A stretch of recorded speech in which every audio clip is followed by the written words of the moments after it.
السلام علیکم ورحمۃ اللہ وبرکاتہ۔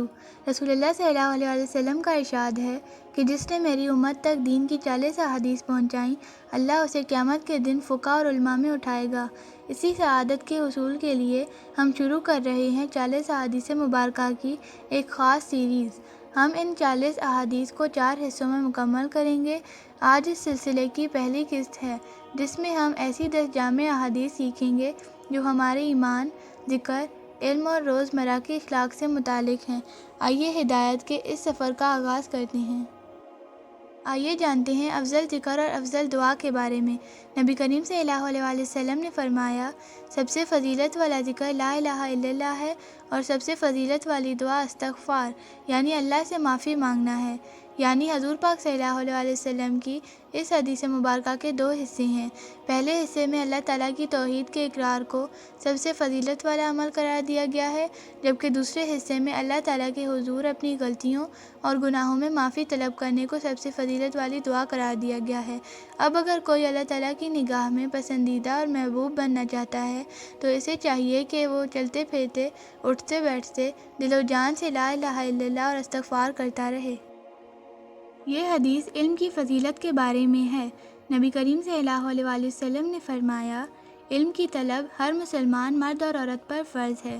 یعنی انسانی فطرت کا یہ بنیادی تقاضا ہے کہ وہ اپنی ذات اور اس کائنات کے بارے میں علم حاصل کرے۔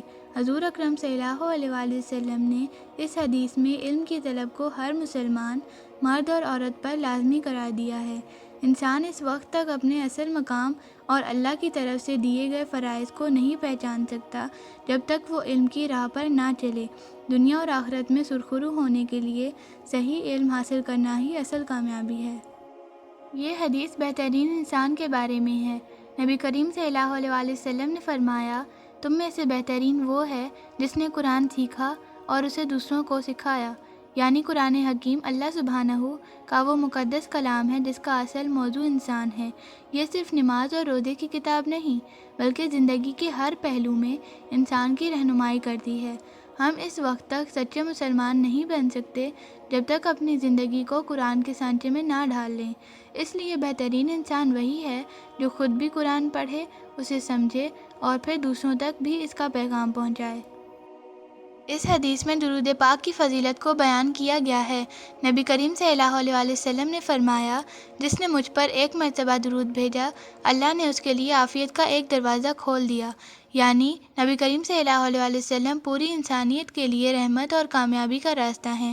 آپ صلی اللہ علیہ وسلم کے ہم پر اتنے احسانات ہیں کہ ہماری ہر سانس آپ صلی اللہ علیہ وسلم کی شکر گزار ہونی چاہیے۔ آپ صلی اللہ علیہ وسلم پر درود بھیجنا دراصل اللہ سے عافیت اور سکون مانگنا ہے۔ جو شخص جتنی محبت سے درود و سلام بھیجتا ہے، اللہ اس کے لیے دنیا و آخرت میں حفاظت و سکون کے دروازے کھول دیتا ہے۔ یہ حدیث ایمان کی شرط یعنی اتباع رسول صلی اللہ علیہ وسلم کے بارے میں ہے۔ نبی کریم صلی اللہ علیہ وسلم نے فرمایا، تم میں سے کوئی شخص مومن نہیں ہو سکتا جب تک اس کی خواہش اس تعلیم کے مطابق نہ ہو جائے جو میں لایا ہوں۔ یعنی انسان کی فطرت میں نیکی اور بدی دونوں کا شعور رکھا گیا ہے۔ اصل ایمان یہ ہے کہ انسان اپنے جذبات، اپنی پسند اور اپنے خیالات کو اللہ اور رسول صلی اللہ علیہ وسلم کی مرضی اور ان کی دی ہوئی تعلیم کے مطابق ڈھال لیں۔ جب تک ہماری خواہشات دین کے تابع نہیں ہو جاتی، ہم ایمان کے اس مٹھاس اور لذت کو نہیں پا سکتے جو ایک سچے مومن کا نصیب ہے۔ اس حدیث میں اللہ کے لیے محبت اور بغض کے بارے میں بیان کیا گیا ہے۔ نبی کریم صلی اللہ علیہ وسلم نے فرمایا، بہترین عمل اللہ کے لیے محبت اور اللہ ہی کے لیے بغض یعنی ناپسندیدگی رکھنا ہے۔ یعنی ایک مومن کا دل صرف اللہ کی رضا کے لیے دھڑکتا ہے۔ اس حدیث کا مقصد یہ ہے کہ ہماری ہر محبت اور ہر ناپسندیدگی کا معیار صرف اللہ کی ذات ہونی چاہیے۔ اگر ہم کسی سے محبت کریں تو اس لیے کہ وہ اللہ کا نیک بندہ ہے، اور اگر کسی سے دوری اختیار کریں تو صرف اس لیے کہ وہ اللہ کی نافرمانی کر رہا ہے۔ جب عمل خالص اللہ کے لیے ہو جائے تو وہ سب سے افضل بن جاتا ہے۔ اس حدیث میں بڑوں کا ادب اور چھوٹوں پر رحم کرنے کے بارے میں بتایا گیا ہے۔ نبی کریم صلی اللہ علیہ وسلم نے فرمایا، وہ ہم میں سے نہیں جو ہمارے چھوٹوں پر رحم نہیں کرے اور ہمارے بڑوں کی عزت نہ پہچانے، یعنی اسلامی معاشرہ محبت اور احترام کی بنیاد پر قائم ہے۔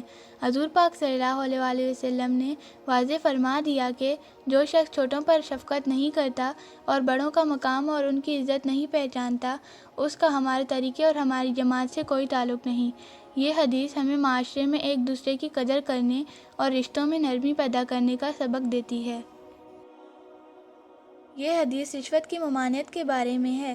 نبی کریم صلی اللہ علیہ وآلہ وسلم نے فرمایا، رشوت دینے والا اور رشوت لینے والا دونوں آگ میں ہیں، یعنی رشوت ایک ایسی لعنت ہے جو پورے نظام انصاف کو تباہ کر دیتی ہے اور حقداروں کا حق مارتی ہے۔ اس حدیث میں سختی سے تنبیہ کی گئی ہے کہ رشوت دینے والا اور لینے والا دونوں ہی جہنم کی آگ کے مستحق ہیں۔ یہ عمل معاشرے میں ظلم پھیلاتا ہے، اس لیے رزق حلال کی طلب اور حرام کاموں سے بچنا ہر مسلمان کے لیے بہت ضروری ہے۔ یہ حدیث ناجائز حمایت سے بچنے کے بارے میں ہے۔ نبی کریم صلی اللہ علیہ وسلم نے فرمایا، جس نے کسی ناجائز معاملے میں اپنی قوم کی مدد کی، اس کی مثال اس اونٹ کی طرح ہے جو کنویں میں گر گیا ہو اور وہ خود بھی اس تباہی میں برابر کا شریک ہوگا۔ یعنی حضور پاک صلی اللہ علیہ وسلم نے ناجائز معاملات میں اپنوں یا اپنی قوم کی حمایت کرنے سے سختی سے روکا ہے۔ فرمایا گیا کہ جو شخص غلطی پر ہونے کے باوجود صرف اس لیے ساتھ دیتا ہے کہ وہ اس کا اپنا ہے، تو اس کی مثال اس اونٹ جیسی ہے جو کنویں میں گر گیا ہو، یعنی وہ ناجائز حمایت کرنے والا خود بھی اس تباہی اور گناہ میں برابر کا شریک سمجھا جائے گا۔ یہ حدیث کامل ایمان اور اخلاق کے بارے میں ہے۔ نبی کریم صلی اللہ علیہ وسلم نے فرمایا، مومنوں میں کامل ایمان اس کا ہے جس کے اخلاق سب سے اچھے ہوں۔ یعنی ایمان صرف ظاہری عبادت کا نام نہیں، بلکہ یہ وہ نور ہے جو انسان کے اخلاق سے ظاہر ہوتا ہے۔ جس شخص کے اخلاق میں نرمی، سچائی اور دوسروں کے لیے خیر خواہی ہے، وہی اللہ کی نظر میں کامل ایمان والا ہے۔ بہترین کردار ہی اصل میں مومن کی اصلی پہچان ہے اور یہی ہماری آخرت کی کامیابی کا ذریعہ ہے۔ ناظرین، یہ تھی اس سلسلے کی پہلی 10 احادیث مبارکہ۔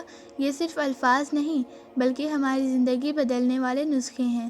ان پر خود بھی عمل کریں اور دوسروں تک بھی پہنچائیں۔ اگلی ویڈیو قسط نمبر 2 میں ہم مزید ایسی 10 احادیث کا ذکر کریں گے جو ہمارے سماجی معاملات، حلال و حرام اور انسانی حقوق کے بارے میں ہمیں رہنمائی فراہم کریں گی۔ اس سیریز کا کوئی بھی حصہ مس نہ کرنے کے لیے چینل کو سبسکرائب کر لیں اور بیل آئیکن کو دبا دیں۔ ملتے ہیں اگلی ویڈیو میں، تب تک کے لیے اللہ حافظ۔